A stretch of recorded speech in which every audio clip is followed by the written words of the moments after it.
Well, good evening, everyone, and thank you very much for coming to Macquarie University Art Gallery. And I'd like to welcome you all to the first exhibition of 2015, Perceptions of War. This is a unique opening in that tonight we also launch a very important book, Gallipoli, the Turkish Defence, by Harvey Broadbent. I'd especially like to acknowledge the Turkish Consul General, Mrs. Shada Arkac, Mr. Maurice Newman, the former Vice-Chancellor of Macquarie University, and our own Vice-Chancellor, Professor Bruce Doughton. I'm Professor John Simons, Deputy Vice-Chancellor, Academic at this university. Before we start, to acknowledge the traditional owners of the land upon which this campus stands, I'd like to invite my friend, Senior Darug Man, Lexodius Dad, to perform a welcome to country. Lex.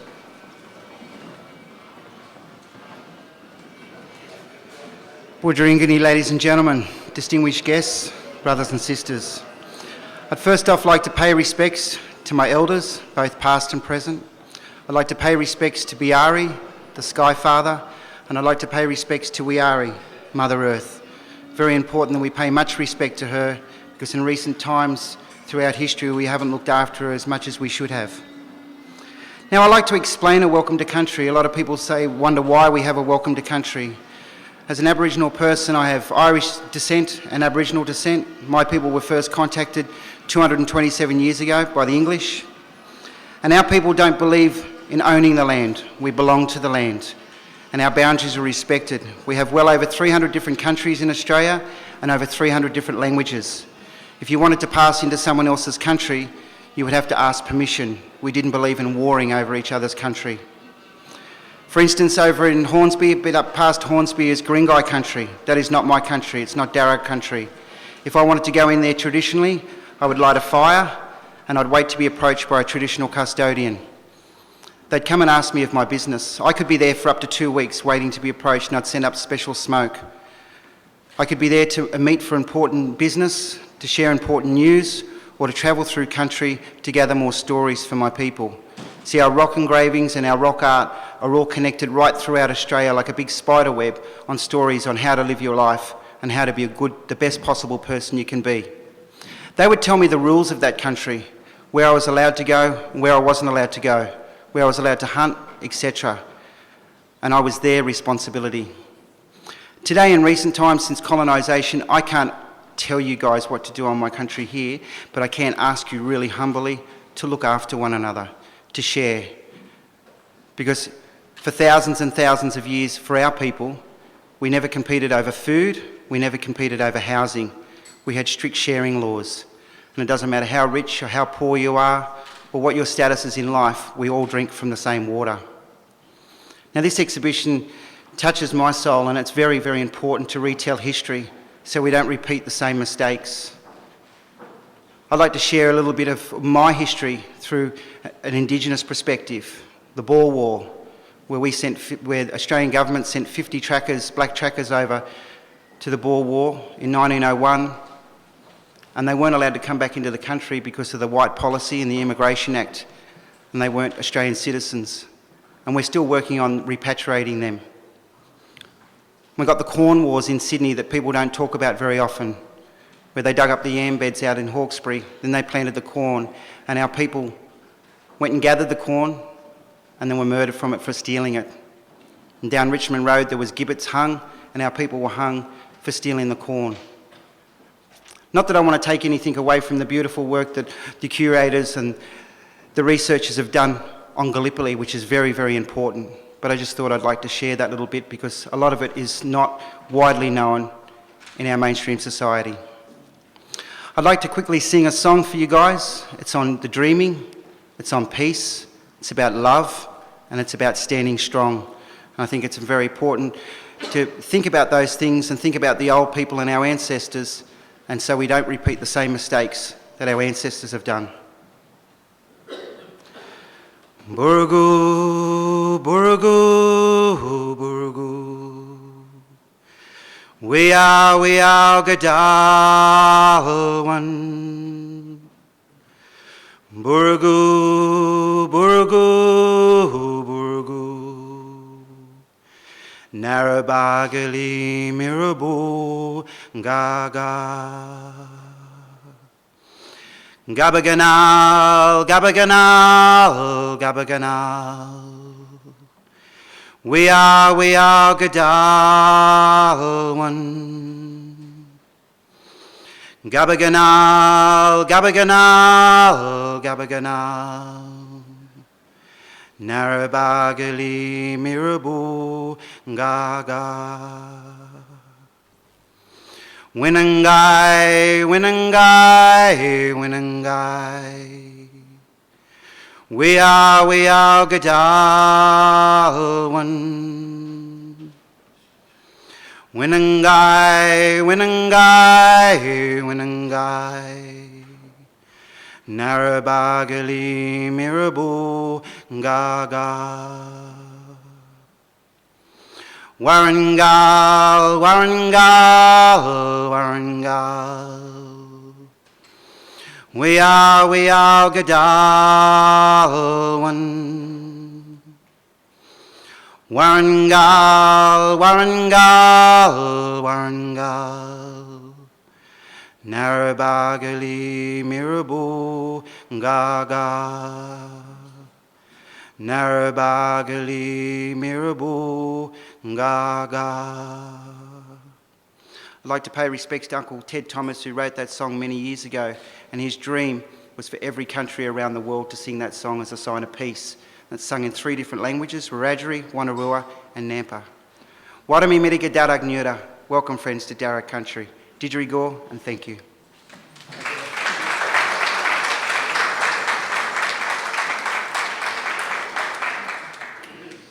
Thank you, Lex.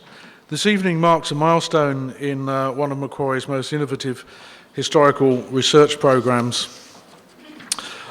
The milestone is the publication of Gallipoli, the Turkish Defence, by our Turkish history specialist Harvey Broadbent, and his work presents the findings of Turkish archival Gallipoli documents from Harvey's 6-year research project into the stories from the other side of Gallipoli. The Anzac narrative of Gallipoli has been well documented, with a large body from the Anzac and the British sides, but we couldn't say the same for the Turkish side, and getting access to the Turkish military archives has meant that now we have been able to find out much more. As a previously published author, Harvey gained Macquarie University's support for a research programme in collaboration with Turkish universities in the Australian Memorial in 2005, War Memorial in 2005. This research revealed sources of new archival material and ran from 2007 to 2013. The project translated more than 2,500 pages of the Turkish archives. Not always an easy task, as most of the documents were written in the archaic old Ottoman Turkish script, which not everyone can read, even if they can read Turkish, as you will know. The exhibition, Perceptions of War, weaves together startling new evidence that presents an alternative perspective on war history within the context and framework of remembrance, a powerful emotional and physical response to the complexities of war. On display for the first time in Australia are the Turkish archival maps, comics, films, an interactive board game designed by Cameron Oldfield, and new works by leading contemporary designers Lisa Jones and Tim Moore. Also included is a new work in response by Turkish-Australian artist İpek Goldeli. Macquarie academic Professor Sean Brawley's film about the Gallipoli landing is also featured. Professor Jane Chapman from our partner university, Lincoln University in the UK, has worked in various archives in Britain, Australia and Canada, uncovering comic narratives never before exhibited in Australia. Insights into Indigenous Australians and those from non-English speaking backgrounds, such as Greek Australians who fought in the Australian Armed Services during the conflict, provide yet another perspective. And the exhibition was curated wonderfully, as ever, by Rhonda Davis and Sarah Smith-King. But this evening I'm pleased and honoured to welcome Professor the Honourable Dame Marie Bashir, AD, CVO, to launch Gallipoli, the Turkish Defence, and open this special exhibition, Perceptions of War. Professor the Honourable Dame Marie Bashir served as Governor of New South Wales from the 1st of March 2001 to the 1st of October 2014, and was the first woman to be appointed into this role. Born in Narrandera in the Riverina district of New South Wales and educated at the Narrandera Public School and Sydney Girls High School, Professor Bashir completed a Bachelor of Medicine and Bachelor of Surgery at Sydney University in 1956. Professor Bashir taught at the Universities of Sydney and New South Wales, increasingly working with children's services, psychiatry and mental health services, as well as with Indigenous health programs. At the time of her appointment as governor, she was clinical professor of psychiatry at the University of Sydney, area director of mental health services Central Sydney, and senior consultant to the Aboriginal Medical Service in Redfern and to the Aboriginal Medical Service in Kempsey. She was appointed an Officer of the Order of Australia in 1988 for her services to child and adolescent health, and was invested by Her Majesty the Queen with the insignia of Commander of the Royal Victorian Order in 2006. In 2014, Professor Bashir was named Dame of the Order of Australia for her extraordinary and preeminent achievement and merit in service to the administrative, public life and people of New South Wales, to medicine, and particularly as an advocate for improved mental health outcomes for the young, marginalised and disadvantaged, to international relations through the promotion of collaborative health programs, and as a leader in tertiary education. So please join me in warmly welcoming Professor Marie Bashir.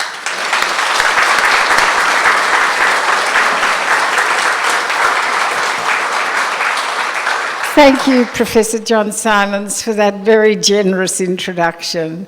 I always think of myself as a country girl, and Mr. Dad, I want to tell you, reared amongst the Wiradjuri children, a blessing that keeps a watch over me throughout my life. So at the outset, let me also affirm my great respect for our Indigenous people, the Darug people, the traditional custodians of this land, their ancestors and descendants, indeed for all Australia's Aboriginal people who have nurtured this great continent for tens of thousands of years. Well, it was great to spend some time with Professor Dowden before he had to leave a few minutes ago, Vice-Chancellor, and of course wonderful to see your former Chancellor here, Mr Morris Newman. But I want to say how touched I am too that you, Consul General, have joined us tonight. That's something very special, that Mrs. Seda Hanbay Aka from the Turkish consulate, representing the Turkish people, is here with us. And if it's one thing that Gallipoli taught me when I visited that wonderful, evocative site, was the friendship and respect that has developed between the Turkish people and the Australian people. It's something that gives you a lasting memory of how we can move forward despite mistakes that may have been made. So Associate Professor Harvey Broadbent, what a great contribution, may I say. And none of this is flowery, I mean it from the bottom of my heart.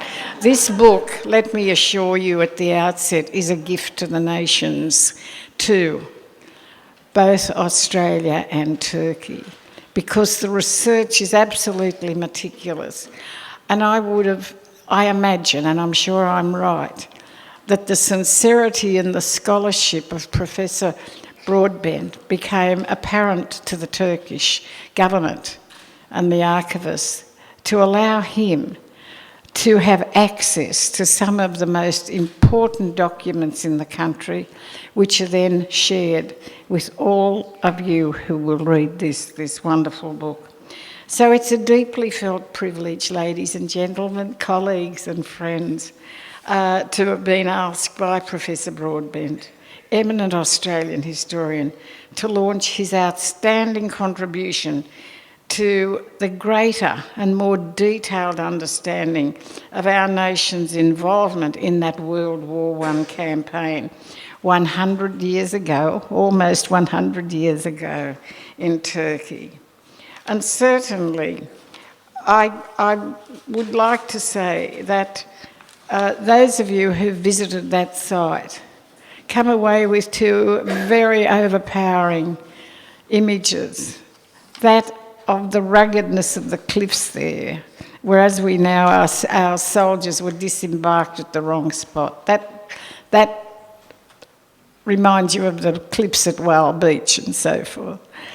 But the thing that is enduring, as I've already mentioned, is the affection, the respect and the friendship that developed with the Turkish people.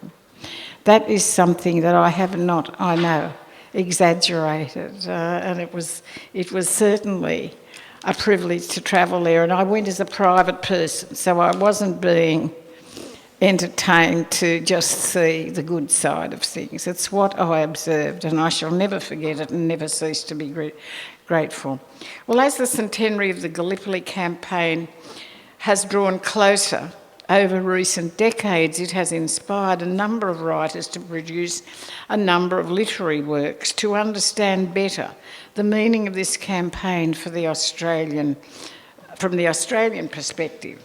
Professor Broadbent, to his very great credit, I believe, has been researching from the Turkish aspect and delivered a most outstanding, I felt unforgettable address a year ago relating to this perspective. And this, of course, is those insights that he shared with us have now been incorporated into this outstanding scholarly work from the Turkish perspective, most importantly addressing the Turkish defences.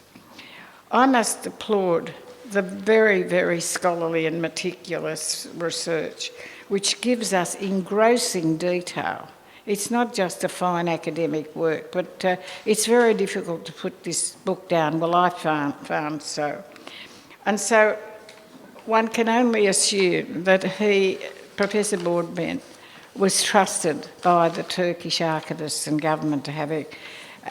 So as well as access to these records, which have provided specific military, including quantitative and strategic details of the campaign, there's also very important archival photographs, some of which are reproduced in this room. But what touched me greatly were excerpts of personal letters from Turkish officers to one another and accounts from family members. So you can see it is a very, very richly woven story. Well, certainly we're privileged to be sharing such details because it further enriches the deep psychological and emotional response that Australians have to this chapter in their history. And the author takes us back to the 14th century, the 1300s, and the acquisition of the Dardanelles, and then the impressive extension of the Islamic Empire over a 500-year period by Turkey, the Ottoman Empire. And this included the acquisition of Syria, extension into Egypt, modern-day Iraq. And prior to the onset of World War I, we learned from this book, this splendid book, that Britain, France and Germany from 1913 onwards were all courting Turkey as an ally. But in a frank exposure of British diplomacy and the British diplomat in Istanbul, his efforts were desultory to say the very least. And then, of course, Winston Churchill didn't help, wanting to virtually have a diversionary tactic in sending the Australian boys who disembarked in Egypt in preparation to go to the Western Front in France, then decided to send them to Turkey, believing that then Germany would send some of their divisions across to Turkey. Well, certainly the other thing that I'm sure will impact on you as it did on me, Turkey, through public subscription, donations from people like yourselves, so I take it, Professor Broadbent, had ordered 2 dreadnought ships for their navy to be made in the British shipyards. They were paid for, they were ordered, they were virtually completed, and what did Britain do? Say we're not sending them. This is even before the war began. Can you imagine that, the ethics of that? This is why this book is so engrossing. And in addition, Germany, to support the defence of Turkey, its own country, its own people, actually sent 600 defence experts, specialists to Turkey, and I quote, "In attempted secrecy, to help the Ottomans on mine, gunnery, fortifications and torpedo warfare for the Dardanelles and the Bosphorus should this be necessary. At sea, these activities included laying an effective minefield, lay an effective minefield, and improving and updating shore fortifications. So the atmosphere was one that was lurching towards conflict. And on November the 3rd, the first batch of British naval offensive soldiers was unleashed by Winston Churchill. The issue of Russia itself was very important too, Turkey's near neighbour, but at the time an ally of Great Britain, the Tsar and the King of England being first cousins, descendants of Queen Victoria. And all of Russia's grain exports and half of all its other exports had to go out via the Dardanelles. And of course now they were bottled up and couldn't get their products out, which of course impacted enormously on their economy. And this was due to the fortifications and the security of the Dardanelles. So you can see that it was a complex situation and one where perhaps serious mistakes were made on those who wished to be the attackers. They were all there, German, British and French people advising on financial and other security issues, but it was the Germans who delivered. So it was inevitable that Turkey would throw its lot in with Germany. Well, certainly the book also gives excerpts of letters from the commanders to one another, all very telling. And there's one incredible description of the Anzac Day landing at Gallipoli. It was due to take place on April the 23rd, but because of the severely bad weather, it was postponed till the 25th. But of course, there they were, landed at the wrong place. The Turkish soldiers were on a great height and they were able to fire down. And there's a description of one of the soldiers mentioning the number of bodies. We're talking about Australians lying on the beach, but one does have to remember, you know, they were being sent there as a group to invade.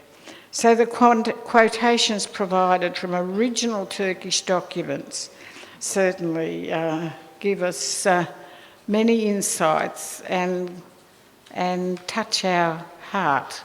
I'm sure very few of you would not feel like that.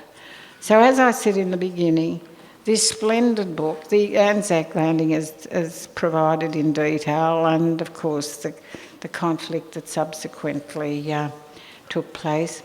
But it's certainly, I believe, a gift to Australian history, a gift to the nation, and a very important volume of history for Turkey Consul General. I'm not sure whether you agree, but it is a wonderfully balanced and superbly researched book, historical document that will live long in Australian psyche and Australian libraries. So may I ask you all to join me in a toast to the author, Professor Broadbent. And it is with the greatest of pleasure and a sense of privilege that I declare this important volume officially launched. Thank you.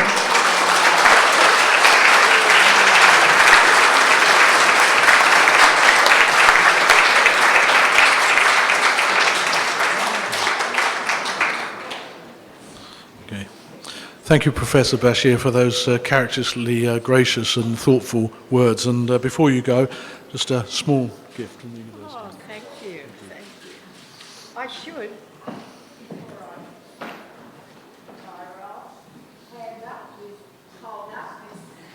You only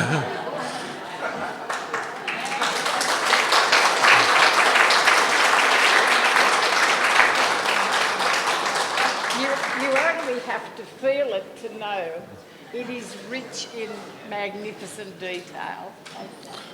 Thank you very much again. And now I'm very pleased to introduce to you Professor Harvey Broadbent.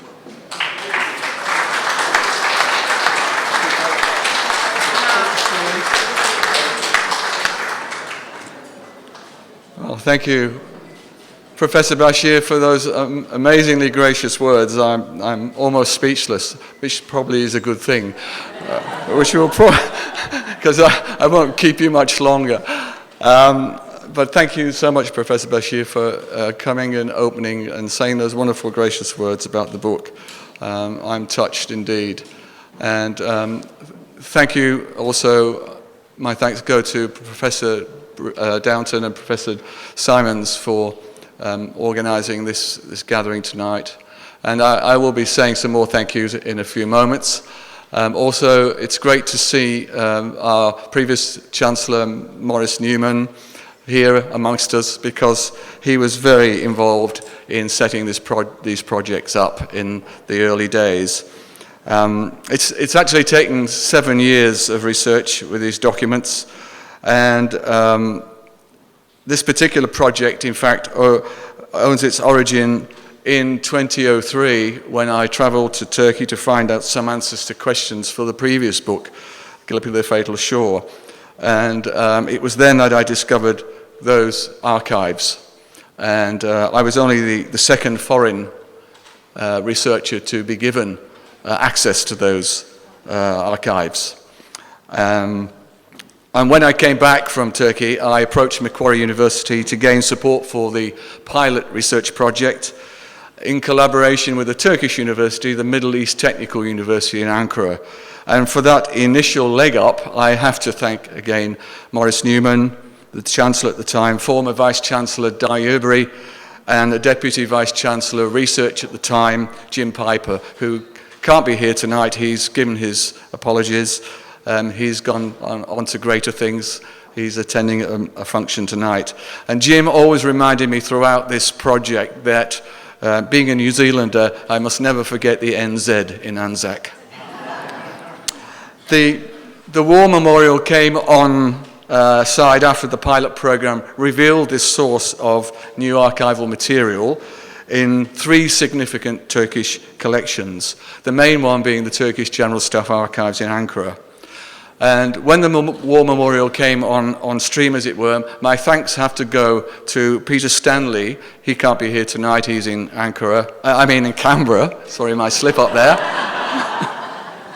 I'm always confusing these 2 capital cities because I spend so much time in each of them. Peter was the principal historian at the War Memorial at the time, and he seeded the partnership with us at Macquarie. And he's now Professor of Military History at UNSW in Canberra, also known as the Australian Defence Force Academy. My thanks also go to Ashley Eakins, who replaced Peter as the principal investigator for the research project for the AWM, and Professor Robin Pryor for his very wise counsel as the chief investigator. And also, I want to thank John Simons, Professor Simons, during his time as our energetic dean in the Faculty of Arts, and also the many people in the faculty who I have to thank for their invaluable help and support. Particularly, I'd like to mention, and I don't know if they're here this evening, the research officers who helped us get the funding from the Australian Research Council for this work. Colm Harbert, Jill Ellis and Christine Bowman particularly, in initially helping us to get that ARC funding. Pride of place, though, in all these people, and a special mention has to go to Emeritus Professor Duncan Waterson, who I know is here this evening, who with me, he was our co-chief investigator on the project, and he constantly, with me, braved the wilds of Ainslie in summer and winter in Canberra when we were briefing our project partners at the Australian War Memorial. The books would not be here, though, without the help of my many Turkish colleagues and friends, both in Turkey and in Australia. I mentioned especially our partners at the Middle East Technical University in Ankara, led by Professor Seçil Akgün and her staff.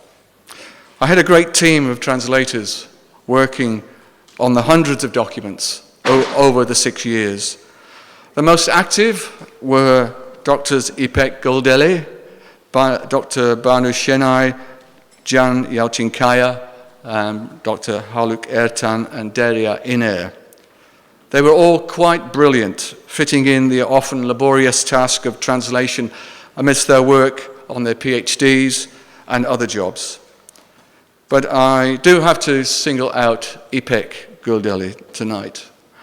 İpek was and is in the right place here tonight. Not only was she my leading translator, but she's also an artist in her own right, and I point you to her rendition of the ship, the SS River Clyde, which was landed Irish and British troops disastrously at Cape Helles on the 25th of April 1915. And I particularly like this work, and I commend it to you all. Thank you, İpek, very much. I think, to summarize what the book reveals, is an interesting exercise, but I think Professor Bashir has done an excellent job with that, so that one goes. And I bet that one goes as well. I can make a lot of points about what the book tells us. It tells us how these events occurred, why the Anzac landing failed, how the Anzacs actually had 2.5 hours to 3 hours of almost empty terrain to get to their objectives, but didn't. And that's an interesting question. That's what sent me to Turkey in 2003. Why did that happen? Why weren't the Anzacs able to get to that third ridge and their objectives when they had 3 hours? They had 4,000 men ashore. They had 300 Turks opposing them until 20 minutes to 8, when the 27th Regiment, 2 battalions arrived. So there are questions still to be asked from this book. It poses as many questions as it attempts to answer. The book also shows that the Turks had artillery supremacy throughout the campaign due to their possession of the high ground, but especially on the first day. They had 5 batteries of guns available most of the day. The Anzacs had 1 Indian battery, 2 guns, which were then removed because the Turks got a fix on it. These are the kind of details which the book looks at. So I'm skipping the details of what the book tells you. You'll have to read them for yourselves, and I hope you will. I need to thank, before I finish, Melbourne University Publishing for their huge insight and contribution to scholarship and supporting and publishing these books. And also my very special thanks to my dear wife Cindy and my family. Cindy for her love and support through all the years which this project has taken and those before it, but especially these last few years of research and writing to keep my home fires burning, as the old song says. And my dear children who are here this evening, my son, Captain Adrian Broadbent from the Australian Army Nursing Corps. He's the only one in a uniform tonight, so you'll see him.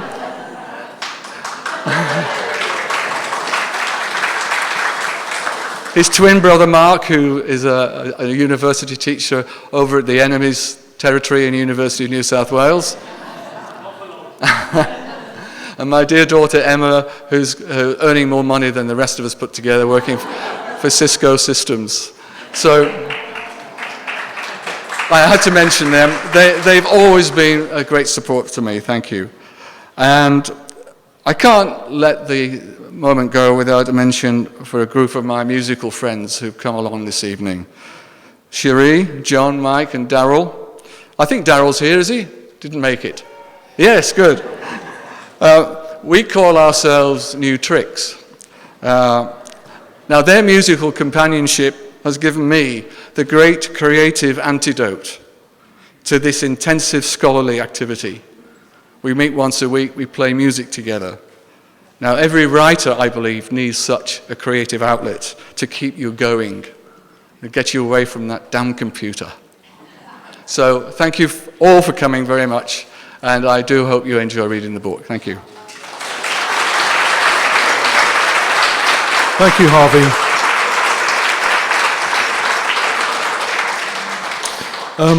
For those of you interested, and I suppose that will be everyone, Harvey will be signing books in the course of the evening directly after this event finishes.